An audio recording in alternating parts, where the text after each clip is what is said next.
«Простите, вы меня на постой не пустите? Я проживание отработаю». Постучал Сергей в первый же попавшийся дом. Выглянул старый дед. «Иди уже отсюда, проходимец, лазят тут всякие!» И захлопнул дверь. Во второй, в третий ему тоже отказали. В четвертой послали матом и спустили огромного пса. Тот оторвал у его куртки рукав наполовину. И так холод собачий, что зуб на зуб не попадает, еще и дыра новая появилась. Видно, судьба такая — помирать от мороза в незнакомой местности. Главное название деревни — гостеприимное — Добрянка, а на самом деле грубиянка. Засмеялся вслух Сергей и, укутавшись в тонкую куртенку, закрыл глаза. Он где-то слышал, что на морозе можно уснуть и не проснуться. Может, это и к лучшему. Надоело, как собаке бездомной, жить. Если бы его бывшие коллеги и друзья увидели сейчас Сергея, ужаснулись бы. Талантливый инженер с высшим образованием, прекрасный семьянин, любимая жена и лапочка-дочка. Все это было 8 лет назад. И квартира, и семья, и родители, и Сергея, и Лены. Но все это рухнуло в один миг. Одна банка грибов, купленная на рынке, погубила всю семью, кроме него, потому что он грибы с детства не любил. Может, все бы и обошлось, если при первых же симптомах обратились к врачам, но все подумали, что подцепили какой-то вирус. Неотложку вызвали только тогда, когда дочка вдруг упала в обморок. Бригада приехала хорошая, все расспросили досконально, что пили, что ели, как про грибы услышали, увезли срочно в больницу. А Сергея, как назло, дома не было. У них корпоратив за городом был. Он и ехать не хотел, но это было обязательно, вроде тренинга для сплочения коллектива. Банька, бассейн, шашлыки и многое другое. Сергей как будто чувствовал, мало пил, в бильярд на интерес играл. Когда ему позвонили, он вызвал такси, которое ехало год, так ему показалось. Когда доехал, дочь, жена и теща были уже там, где тихо и холодно. Остальные ушли в одну ночь с разницей в несколько часов. Так Сергей остался совсем один. Друзья ему помогли, собрали деньги на ритуальные услуги.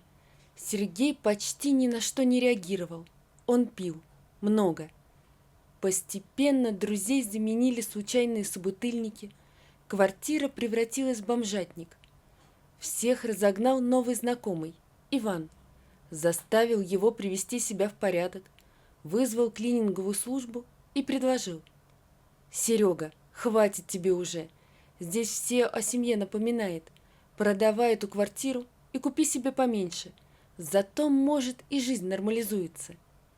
Сергей согласился. Иван привел 2 человек, нотариуса и свидетеля сделки. При них показал всю сумму и даже сфотографировал, как Сергей берет эти деньги. Когда все ушли, Иван поставил бутылку на стол. «Что, обмоем нашу сделку?» Сергей сказал: «Да ты же сам мне говорил, что надо в завязку идти, а сам предлагаешь». Иван натянуто засмеялся. «Это святое дело. Сделку для успеха обязательно хоть глотком надо отметить, а то счастья не видать». А потом Сергей помнил, что выпил рюмку, другую, опьянел быстро. Иван пил или нет, он не помнил. Но тех 2 он запомнил. Они ему 2 ребра и копчик сломали. «Такова жизнь, Сережа», — с усмешкой сказал Иван, собирая деньги в свою сумку. «Если бы не такие, как ты, лохи, пришлось бы в конторе штаны протирать. А, забыл. На тебе 5-хатку. Завтра, на похмел. Выкидывайте его отсюда, ребята». И наклонился к Сергею. «Судиться не советую. У меня там все слажено и улажено. Пока, лошок». И пропел: «Пока на свете есть ложки, мы будем жить в достатке». Ну а потом увольнение с работы. Кто будет держать грязного, вонючего человека с вечным перегаром? Потом началась кочевая жизнь. Мусорные бачки, теплотрассы. А как-то услышал он одну историю о том, как один мужик смог подняться со дна этого вечного болота, как будто уехал в деревню дальнюю, попросился на постой к старикам одиноким, помогал им, работу нашел, жену среди местных. Сейчас свиней держит и мясо продает. Были это была или сказка, но Сергей решил попробовать. Вышел на трассу, долго стоял, никто не останавливался. Видок-то у него еще тот был, пока старичок на старом запорожце не довез. Сергей сам попросил его остановиться, когда увидел название деревни. Думал, что судьба, а оказалось, что ты на этом свете никому не нужен. «Эй, мужик, просыпайся!» «Господи, замерз уже, что ли?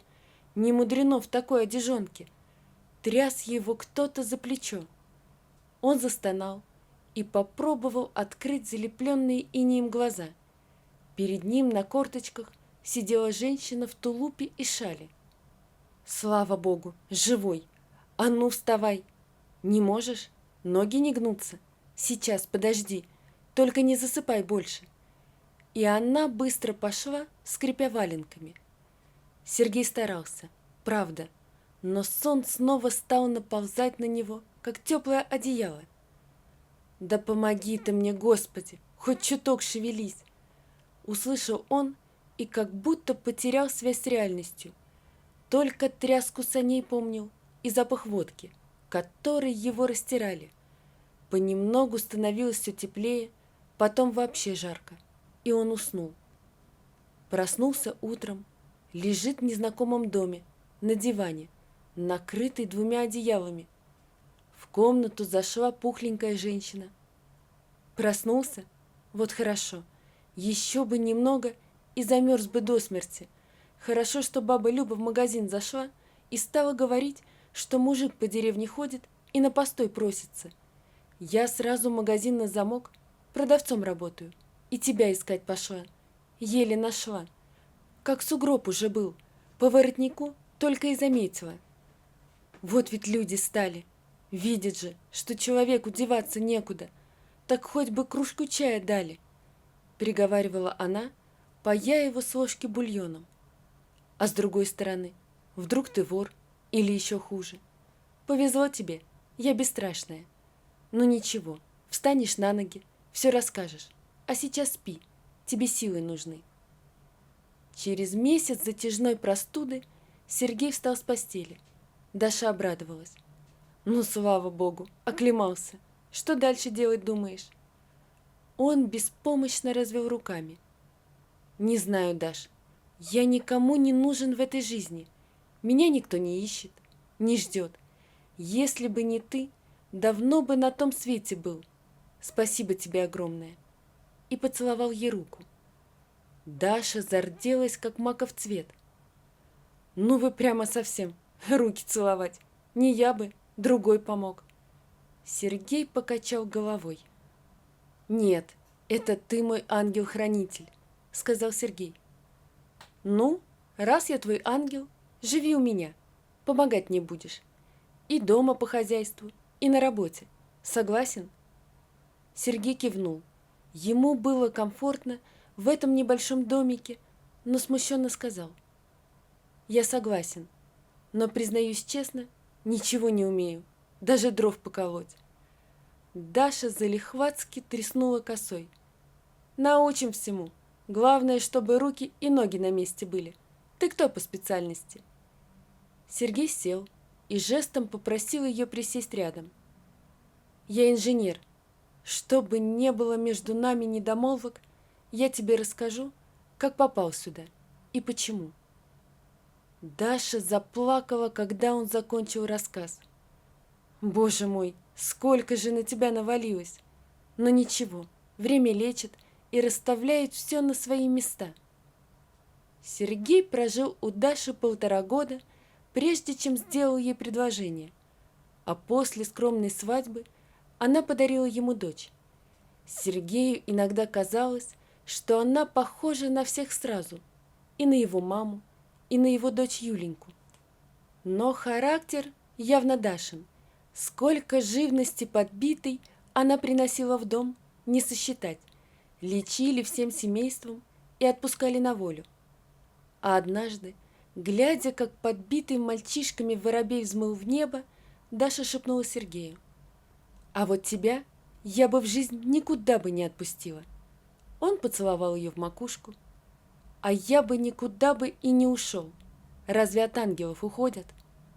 Вот такая история, друзья.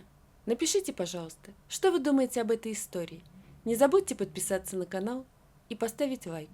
Всего вам доброго. До свидания.